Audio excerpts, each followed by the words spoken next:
Hello learners, welcome back to the channel. तो हम लोगों ने चैप्टर नंबर 4 स्टार्ट करा हुआ है बिजनेस सर्विसेज, जिसमें आप लोगों ने क्या समझा कि बिजनेस सर्विसेज क्या होती हैं। वो सर्विसेज जो हेल्प करती हैं बिजनेस को इफेक्टिवली एंड स्मूथली रन करने में, like insurance, transport, communication, warehousing, banking के बारे में हम लोगों ने ऑलरेडी प्रीवियस लेक्चर में बात कर ली है। आज इस पर्टिकुलर वीडियो में हम बात करेंगे अबाउट इंश्योरेंस। तो ये एक बच्चा है, ठीक है। ये ना पार्क में गया, खेल कूद के थक के जब बैठा तो इसने देखा कि ये कुछ ग्रुप में पर्सन्स हैं जो बात कर रही हैं इंश्योरेंस के बारे में। लाइक ये बोला कि इसने फायर इंश्योरेंस लेकर रखी है, ये बोला कि इसने लाइफ इंश्योरेंस ली है, ये कहता है इसने हेल्थ इंश्योरेंस ली है, ये कहता है इसने न्यू कार खरीदी थी तो कार की इंश्योरेंस करवाई है। अब ये सोच में पड़ गया कि इंश्योरेंस ये है क्या, ये सब किसके बारे में बात कर रहे हैं। आपने भी अक्सर सुना होगा लोगों को ये कहते कि हमने लाइफ इंश्योरेंस लिया है जी, हमने अपनी कार की इंश्योरेंस करवाई है जी। बट एग्जैक्टली ये इंश्योरेंस है क्या? तो इंश्योरेंस एक कॉन्ट्रैक्ट होता है बिटवीन टू पार्टीज। क्यों होता है ये कॉन्ट्रैक्ट, क्या है ये कॉन्ट्रैक्ट, क्या है ये इंश्योरेंस और क्यों करवाते हैं हम लोग इंश्योरेंस? देखो, हमारी लाइफ बहुत अनप्रिडिक्टेबल है, हम सबको पता है। अब हमने कभी सोचा था कि कोविड जैसी बीमारी आएगी? कभी किसी ने नहीं सोचा होगा कि एक ऐसी प्रॉब्लम भी आएगी जिससे लाखों लोगों की जान जाएगी। ऐसे ही कई बार हम अच्छा भला बैठे टीवी देख रहे होते हैं, अचानक से भूकंप आता है और क्या होता है, बहुत लोगों की जान जाती है, कईयों के घर तक ढह जाते हैं। तो मतलब लाइफ एंड प्रॉपर्टी का लॉस होता है। कई बार हम सुनते हैं कि हमारा दोस्त आता है, कहता है कि देख मैंने ये न्यू कार ली है, 6 महीने बाद पता चलता है या तो कार का एक्सीडेंट हो गया या कार चोरी होगी। इन शॉर्ट मैं ये कहना चाहती हूँ कि लाइफ बहुत ही अनप्रेडिक्टेबल है, हमें नहीं पता कब कौन सी मिस हैपनिंग हो जाए। अब हम इन मिस हैपनिंग्स को रोक नहीं सकते, एलिमिनेट नहीं कर सकते, लेकिन एटलीस्ट हम इनको रिकवर तो कर सकते हैं ना।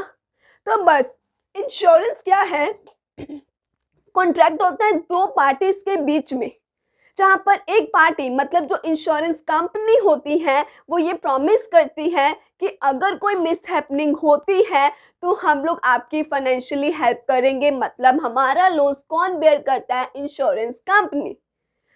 लाइक फॉर एग्जांपल ये एक पर्सन है, ये कहता कि इसकी शॉप ऐसे एरिया में है जहां आग लगने के बहुत चांसेस हैं, तो इसने फायर इंश्योरेंस करवाई। अब यहाँ पर इंश्योरेंस कंपनी क्या है, इसको प्रॉमिस करती है कि ठीक है अगर कोई भी मतलब इन फ्यूचर आग लगती है, आपका नुकसान होता है, तो हम लोग क्या है उसको कंपनसेट करेंगे। मतलब इसका लॉस कौन बेयर करेगा? Insurance company. लेकिन अब इंश्योरेंस कंपनी भी ऐसे समाज सेवा के लिए तो बैठी नहीं है भाई, बिजनेस चला रहे हैं वो भी, पैसा तो उनको भी कमाना है।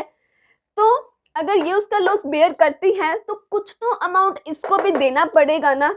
तो ये पर्सन जो थोड़ा सा पैसा इंश्योरेंस कंपनी को कुछ देता है अमाउंट, उसको हम क्या बोलते हैं? प्रीमियम। ये इंपॉर्टेंट टर्म है, इसे याद रखना कि वो पर्सन जो इंश्योरेंस खरीदता है मतलब जो इंश्योरेंस लेता है, वो इंश्योरेंस कंपनी को जो अमाउंट देता है उसे हम क्या बोलते हैं? प्रीमियम।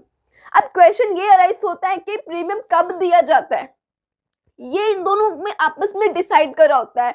अगर ये मंथली देना चाहता है तो मंथली दे, ये क्वार्टरली मतलब 3 मंथ बाद भी दे सकता है, हाफ ईयरली, एनुअली, ठीक है। अब ये नहीं है कि कभी 1 मंथ बाद दे दिया, कभी 3 मंथ बाद दे दिया, नहीं, पहले डिसाइडेड होता है कि ये मंथली देगा, एनुअली देगा, हाफ ईयरली देगा, क्वार्टरली देगा, कैसे देगा, ठीक है। अब इन दोनों पार्टीज को बोलते क्या है? इंश्योरेंस कंपनी को हम बोलेंगे इंश्योरर। क्या बोलेंगे? इंश्योरर। और वो पर्सन जो इंश्योरेंस लेता है उसको हम क्या बोलते हैं? इंश्योर्ड। अब अक्सर बच्चे कंफ्यूज हो जाते हैं ये इंश्योर्ड और इंश्योरर में। इवन जब मैं स्टूडेंट थी मैं भी कंफ्यूज होती थी, तब मैंने एक निमोनिक बनाया था जिससे मैंने याद रखा था। आई होप वो निमोनिक आपकी भी हेल्प करे। देखो, ये वो पर्सन है ना जिसको अब पता है कि अगर कोई लॉस होता है तो इंश्योरेंस कंपनी इसका रिकवर करेगी, मतलब इंश्योरेंस कंपनी इसको कंपनसेशन देगी। तो टेंशन फ्री हुआ, टेंशन फ्री हुआ तो इसके गाल क्या हुई? रेड रेड हुई। तो इंश्योर के पीछे क्या पड़ रहा है? रेड। तो आप ऐसे याद रख सकते हो कि इसके टेंशन फ्री होने से गाल रेड रेड हुई, तो ये क्या है? इंश्योर्ड। तो इंश्योर्ड कौन है? वो पर्सन जिसको मतलब इंश्योरेंस कंपनी क्या करती है? जिसके लॉस को कंपनसेट करती है। तो आई होप इस निमोनिक से अब आपको इंश्योरर कौन होता है और इंश्योर्ड कौन होता है ये नहीं भूलेगा। ये इंपॉर्टेंट टर्म्स है, इनको याद रखना कि वो पर्सन जो इंश्योरेंस लेता है उसको इंश्योर्ड बोलते हैं, कंपनी को इंश्योरर बोलते हैं। ये पर्सन उसको प्रीमियम देता है इंश्योरेंस कंपनी को, मंथली क्वार्टरली जैसे भी देना है, एनुअली देना है, ठीक है, ये पहले से डिसाइड करा होता है, ठीक है। और वो प्रीमियम 10,000 हो सकता है, 15,000 हो सकता है, ये आपके इंश्योरेंस पॉलिसी पे डिपेंड करता है कि आपने कौन सी पॉलिसी ली है, कितने टाइम पीरियड के लिए ली है, ठीक है। और इंश्योरेंस कंपनी क्या है, आपके लॉस को कंपनसेट करने का प्रॉमिस करती है। तो आई होप आपको इंश्योरेंस क्या होता है ये समझ में आया होगा कि एक कॉन्ट्रैक्ट होता है दो पार्टीज के बीच में, जिसमें एक पार्टी प्रॉमिस करती है कि वो टाइम पर प्रीमियम देगी और इंश्योरेंस कंपनी प्रॉमिस करती है कि अगर कोई लॉस होता है फ्यूचर में, अगर लॉस होता है तो, ठीक है, तो वो क्या है, कंपनसेट कर देगी। So that is insurance. चलिए बात करते हैं about functions of insurance. Provide certainty, protection, risk sharing and assist in capital formation. All these are functions of insurance. अगर मैं बात करूँ provide certainty की या फिर protection की, तो मान लो ये एक पर्सन है, इसकी शॉप में लगी आग, ठीक है, इंश्योरेंस भी नहीं करवाई हुई थी और नुकसान हो गया 2 लाख रुपए का। तो ऐसे सिनेरियो में जब आपको इतना बड़ा नुकसान हो गया हो, कुछ समझ में नहीं उसको आ रहा था कि मैं क्या करूं, अब मैं कैसे सिचुएशन को संभालूं, मैं कैसे लॉस बेयर करूं, सब क्या करूं। तो भाई साहब ऐसे ही सिचुएशन से बचने के लिए तो हम लोग इंश्योरेंस करवाते हैं, ठीक है। अब मान लो इसने इंश्योरेंस करवाई हुई थी, आग लगी, 2 लाख का नुकसान हुआ, कौन कंपनसेट कर रहा है, इंश्योरेंस कंपनी। इंश्योरेंस कंपनी कहती है कि देखिए हम आपके जो भी मिसहैपनिंग्स हैं हम उनको आके रोक नहीं सकते, ठीक है। अब इंश्योरेंस कंपनी ऐसे कह सकती थी कि आग इस पर्सन की शॉप में तुम कभी मत लगना क्योंकि इसने हमसे इंश्योरेंस ली हुई थी। नहीं, इंश्योरेंस कंपनी से कह सकती है कि ए यमराज जी इस पर्सन को कभी मत मारना क्योंकि इसने हमसे इंश्योरेंस ली हुई है। नहीं, तो इंश्योरेंस कंपनी के मीन्स हैपनिंग्स को रोक नहीं सकती, ठीक है, लेकिन वो ये प्रॉमिस करती हैं कि अगर कुछ ऐसा होता है तो हम बैठे हैं, हम आपकी फाइनेंशियली हेल्प कर सकते हैं। तो अब इस पर्सन की शॉप में आग लगी, इंश्योरेंस करवाई हुई थी, तो क्या हुआ, इंश्योरेंस कंपनी ने जितना भी लॉस हुआ उसका कंपनसेट किसने कर दिया, इंश्योरेंस कंपनी ने, ठीक है। तो इंश्योरेंस कंपनी का सबसे बड़ा फंक्शन क्या होता है कि अगर कोई मिसहैपनिंग फ्यूचर में होती है, अगर होती है तो वो क्या करते हैं, आपके लॉस को बेयर करते हैं, आपको कंपनसेट कर देते हैं। दूसरा है रिस्क शेयरिंग। रिस्क शेयरिंग समझाती हूँ, एक मिनट।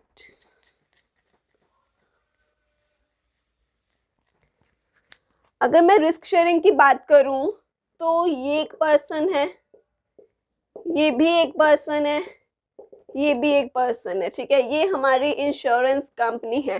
जैसे कि मैंने इनिशियली भी बताया था कि इंश्योरेंस कंपनी वाले भी तो एक तरह से बिजनेस ही चला रहे हैं, वो भी तो पैसे ही कमाने के लिए बैठे हैं, है ना। तो वो आपको क्या लगता है, आपको जो वो कंपनसेशन देते हैं वो अपनी जेब से निकाल के देते हैं पैसा? बिल्कुल भी नहीं। एक मैंने और बात बताई थी कि वो लोग जो पॉलिसी खरीदते हैं उनसे प्रीमियम भी लेते हैं, है ना। तो सपोज करो इन तीनों पर्सन्स ने फायर इंश्योरेंस ली थी, ठीक है, प्रीमियम इसने भी 10,000 दिया, इसने भी 10,000 दिया, इसने भी 10,000 दिया। एक मैंने और बात बताई थी कि इंश्योरेंस कंपनी क्या कहती है कि अगर लॉस हुआ तो कंपनसेट कब करेंगे, अगर लॉस हुआ तो, है ना। अब जरूरी है कि अगर इन तीनों ने इंश्योरेंस करवाई है तो तीनों की शॉप में आग लगनी ही है, जरूरी है, आग को लगना कंपलसरी हो गया क्या कि इन्होंने इंश्योरेंस करवाई हुई अब मुझे लगना ही होगा? नहीं, ये भी तो हो सकता है कि किसी की भी शॉप में आग लगे ही ना। ये भी हो सकता है, मान लो ये पर्सन कौन है, ये राम है, ये श्याम है, ये टॉम है, ठीक है।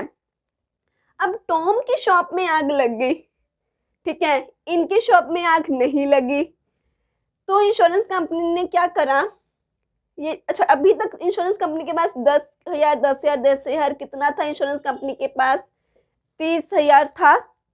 इंश्योरेंस कंपनी ने क्या करा, इसी 30,000 में से मान लो 20,000 किसको दे दिया, इस टॉम को जिसके शॉप में आग लग गई थी, दिया उसने। तो क्या ये इंश्योरेंस कंपनी ने अपनी जेब से निकाल के दिया?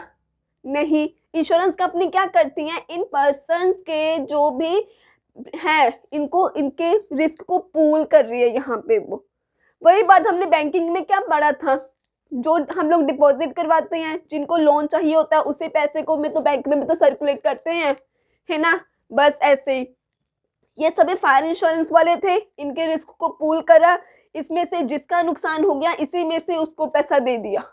ठीक है, अब 30,000 यहाँ पे कंपनी के पास बना था, इसकी शॉप में आग लगी, इसको 30 में से 20 दे दिया। अब बचा 10 का क्या हुआ, वो जो बचा 10 वो इस इंश्योरेंस कंपनी की इनकम हो गई। क्लियर हुआ?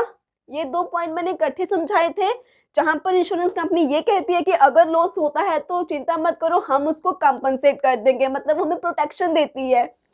अब ये 2 पॉइंट्स इकट्ठे समझना। रिस्क शेयरिंग में क्या है कि वो सभी के रिस्क को पूल करती है, मतलब जरूरी नहीं कि सबके शॉप में आग लगेगी ही, प्रीमियम तो लेकिन कंपनी ने तीनों से लिया, तो जिसके शॉप में आग लगी इसी में से पैसा उसको निकाल के दे दिया, और जितना बच गया वो इंश्योरेंस कंपनी की इनकम हो गई। ठीक है, अब असिस्ट इन कैपिटल फॉर्मेशन का मतलब क्या है यहाँ पर कि इंश्योरेंस कंपनी को जो ये 10,000 यहाँ पे इनकम हुई थी, अब इंश्योरेंस कंपनी अगर इसको आगे कहीं इन्वेस्ट कर दे शेयर्स में, डिबेंचर्स में, ठीक है, तो वो क्या होगी, मतलब कंपनी ने क्या करा, अपना पैसा आगे इन्वेस्ट भी तो कर सकती है, अपनी इनकम और बढ़ाएगी ना कंपनी। तो ये वो चीज है। क्लियर हुआ कि कंपनी कैसे पैसा कमाती है, इसमें से जो बचा उसको वो आगे कैपिटल मार्केट में क्या करती है, इन्वेस्ट कर देती है, शेयर्स पे लगाना है, डिवेंचर्स पे लगाना है, बॉन्ड्स पे लगाना है, उसकी मर्जी है। क्लियर हुआ? तो इन शॉर्ट इंश्योरेंस कंपनी के क्या फंक्शंस है, सबसे पहले तो यही मेन है कि वो हमें कंपनसेशन देती है, ठीक है, अगर लॉस हो तो, ठीक है। दूसरा वो क्या करती है कि लोगों का ही आपस में पैसा, रिस्क को क्या करती है, पूल करती है, ठीक है। इसका नुकसान हुआ था तो जितना इसका सम एश्योर्ड बनता था, ठीक है, वो कंपनी ने क्या करा। अच्छा एक बात और है, मान लो इस पर्सन ने 2 लाख की इंश्योरेंस करवाई थी, लेकिन ये अगर इसका नुकसान 1 लाख का हुआ है तो कंपनी ना यहाँ पर उसको 2 लाख नहीं देगी, ये बात भी याद रखना। जितना नुकसान हुआ है कंपनी उतना ही आपको कंपनसेट करती है। यहाँ कंपनी ये नहीं बोलेगी कि तूने 2 लाख की इंश्योरेंस करवाई थी, वो बोलेगी नुकसान 1 लाख का हुआ है ना तो 1 लाख ही मिलेगा। ठीक है, तो क्या मतलब कंपनी ने उसको दे दिया उसका पैसा, जितना बचा वो कंपनी की इनकम हुई, कंपनी की मर्जी है वो उसको कैपिटल मार्केट में आगे क्या कर सकती है, इन्वेस्ट करती है और अपनी अर्निंग को बढ़ाती है। ठीक है, ये हुआ अबाउट फंक्शंस ऑफ इंश्योरेंस। अब बात करते हैं हम लोग about life insurance and its types. तो चलिए अब बात करते हैं अबाउट लाइफ इंश्योरेंस। उसके लिए ये एक अच्छी सी सुंदर सी फैमिली से मिली है। ये है बे अंकल आंटी, मतलब इन दोनों बच्चों के मदर एंड फादर, ये उनका बेटा है और ये उनकी डॉटर है। ठीक है, अब जो मदर है वो हाउसवाइफ है, मदर क्या है, हाउसवाइफ है। बच्चे अभी दोनों बहुत छोटे हैं, ठीक है, वो 2nd और 3rd क्लास में पढ़ते हैं। ठीक है, तो मतलब इन शॉर्ट यहाँ पर कमाने वाले सिर्फ कौन है, उनके फादर। ठीक है, तो मतलब घर इन्हीं के वजह से चल रहा है। ठीक है, तो एक दिन ये बैठे सोचे, उदास होकर बैठे, कहते कि मेरी फैमिली मेरे ऊपर टोटली डिपेंड है, बच्चे अभी बहुत छोटे हैं, वाइफ भी हाउसवाइफ है, कहते मेरे मतलब फैमिली मेरे ऊपर डिपेंड है। ठीक है, तो ये कहते कि अगर कभी मुझे कुछ हो गया तो पीछे से मेरी फैमिली का क्या होगा। तो इनका दोस्त इनके घर पर इनको मिलने आया था, ये बोला अरे तो इतना उदास क्यों बैठा है। वो बोला यार मैं सोच रहा हूँ कि अगर मुझे कभी कुछ हो गया तो पीछे से मेरी फैमिली का क्या होगा, वो लोग तो मुझे पर डिपेंड है। तो इनके फ्रेंड ने इनको लाइफ इंश्योरेंस के बारे में बताया, जिनसे इनके चेहरे पे स्माइल आ गई। ये कहते ठीक है, तो ये जल्दी से गए इंश्योरेंस कंपनी में और बोले कि मुझको लाइफ इंश्योरेंस लेनी है। लाइफ इंश्योरेंस कहते कि वो इन्होंने इंश्योरेंस कंपनी को बोला कि मैं अपनी फैमिली में अकेला कमाने वाला हूँ, मेरी फैमिली मुझ पर डिपेंड करती है। अब ये है मुझको कि अगर कल को मुझे कुछ हो गया तो पीछे मेरी फैमिली का क्या होगा।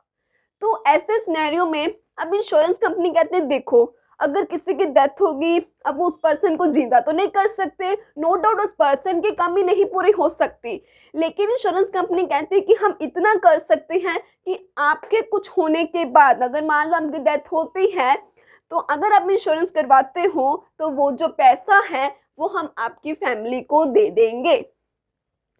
तो अब इसने क्या करा, 5 लाख की इंश्योरेंस करवाई, ठीक है, और इसने डिसाइड कहा कि ठीक है मैं आपको हर मंथ क्या है 10,000 प्रीमियम दे दूंगा, ठीक है। तो यहाँ पर इसने प्रॉमिस करा कि मैं हर मंथ प्रीमियम दूंगा। इंश्योरेंस कंपनी ने प्रॉमिस कर दिया कि ठीक है हम अगर आपको डेथ होती है तो कंपनसेट कर देंगे, मतलब आपकी जो फैमिली है उनको पैसा मिल जाएगा। तो दैट्स अबाउट लाइफ इंश्योरेंस, जहाँ पर एक पर्सन जो है वो ये प्रॉमिस करता है कि मैं क्या आपको हर टाइम से प्रीमियम दूंगा, कंपनी कहती है कि ठीक है आपको सम एश्योर्ड मिल जाएगा आपकी डेथ के बाद आपकी फैमिली को। लेकिन क्वेश्चन ये राइज होता है कि क्या सिर्फ ये पर्सन मरेगा तभी पैसा मिलेगा? अगर ये इसकी मान लो इसने 20 साल के लिए इंश्योरेंस पॉलिसी ली है, अगर उस 20 साल में इसको कुछ नहीं होता है तो इसलिए हम लोग अब आगे पढ़ेंगे टाइप्स ऑफ लाइफ इंश्योरेंस, जिससे हमें ये पता चलेगा कि अगर मान लो ये पर्सन की 20 साल की इंश्योरेंस ली है, 20 साल के विद इन डेथ होती है तो पैसा मिलेगा फैमिली को। अगर उस 20 साल में डेथ नहीं होती है तो क्या तब पैसा मिलेगा या नहीं मिलेगा? तो ये सब समझने के लिए बात करते हैं अब टाइप्स ऑफ लाइफ इंश्योरेंस। बात करते हैं होल लाइफ पॉलिसी और एंडोमेंट लाइफ इंश्योरेंस पॉलिसी की। हम क्या बात कर रहे थे कि ये एक पर्सन है, ठीक है, जिसकी फैमिली इसके ऊपर क्या है डिपेंड है, ठीक है, क्योंकि यही अकेला कौन है कमाने वाला पर्सन है। इसने ली थी पॉलिसी 20 ईयर्स के लिए, ठीक है, 20 साल के लिए ली थी। सम एश्योर्ड कितना था इसका? 10 लाख रुपए था जिसको कंपनी ने मतलब इसकी डेथ के बाद देना था, ठीक है। तो अगर ये लेते हैं होल लाइफ पॉलिसी, ठीक है, तो इंश्योरेंस कंपनी को इसने प्रीमियम कितना देना था? 10,000 रुपये। अब या तो ये जो 10,000 है अपनी पूरी लाइफ टाइम जब तक जीवित है तब तक देता रहे, या फिर 20 ईयर्स फिक्स टाइम है ना, फिक्स टाइम तक दे। ये इसकी मर्जी है कि इसने कॉन्ट्रैक्ट के टाइम पर क्या इन्होंने डिसाइड करा है, ठीक है। या तो ये प्रीमियम कंपनी को लाइफ टाइम तक दे जब तक जीवित है, या फिर 20 साल की इसने पॉलिसी खरीदी थी तो 20 साल तक ये प्रीमियम देगा कंपनी को। लेकिन अब बात ये है कि पैसा कब मिलेगा? ये जो 10 लाख रुपए सम एश्योर्ड है जो इंश्योरेंस कंपनी ने देने हैं वो देगी कब इसकी फैमिली को? तो वो पैसा जो इसकी वाइफ और इसके जो 2 बच्चे थे उनको मिलेगा, लेकिन इसकी डेथ के बाद मिलेगा।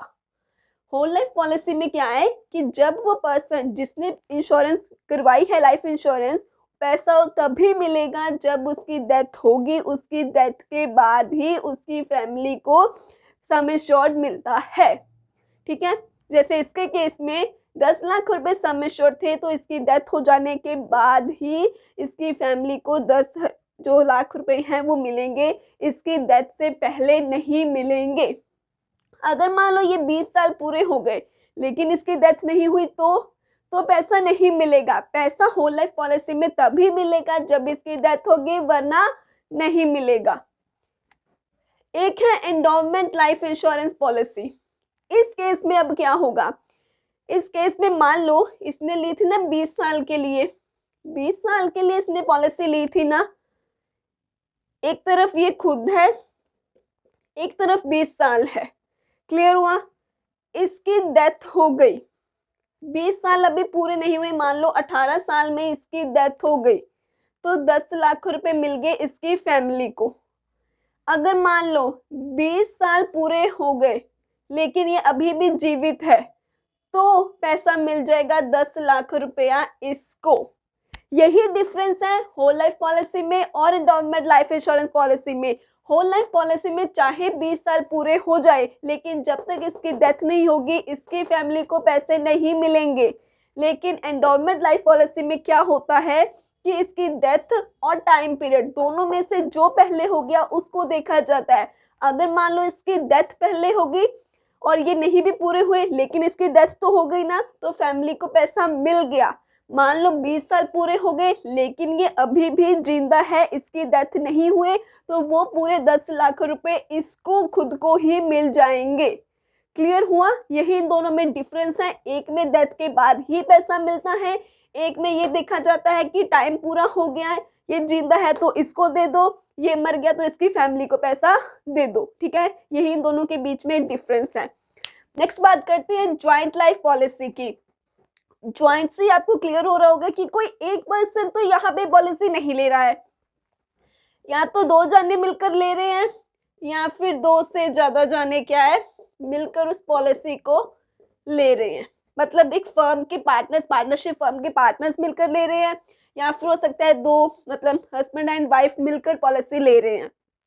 इस केस में क्या होगा, प्रीमियम तो देखो सबने देना है, ठीक है। वो आपको पता समझ में अब तक आ ही गया होगा कि वो मंथली देना चाहते हो, क्वार्टरली देना चाहते हो, एनुअली देना चाहते हो, हाफ ईयरली देना चाहते हो, ये डिसाइडेड होता है, ठीक है, कॉन्ट्रैक्ट में पहले से ही। आपकी पॉलिसी पे डिपेंड करता है कि आपको कितना प्रीमियम देना है, आप कितने टाइम के लिए पॉलिसी ले रहे हो। ये तो सब बेसिक बातें आपको समझ में आ गई होगी। मेन ज्वाइंट लाइफ पॉलिसी में आपको क्या समझना है कि इसको 2 जाने या फिर 2 और मोर पर्सन इस पॉलिसी को मिलकर एक साथ लेते हैं।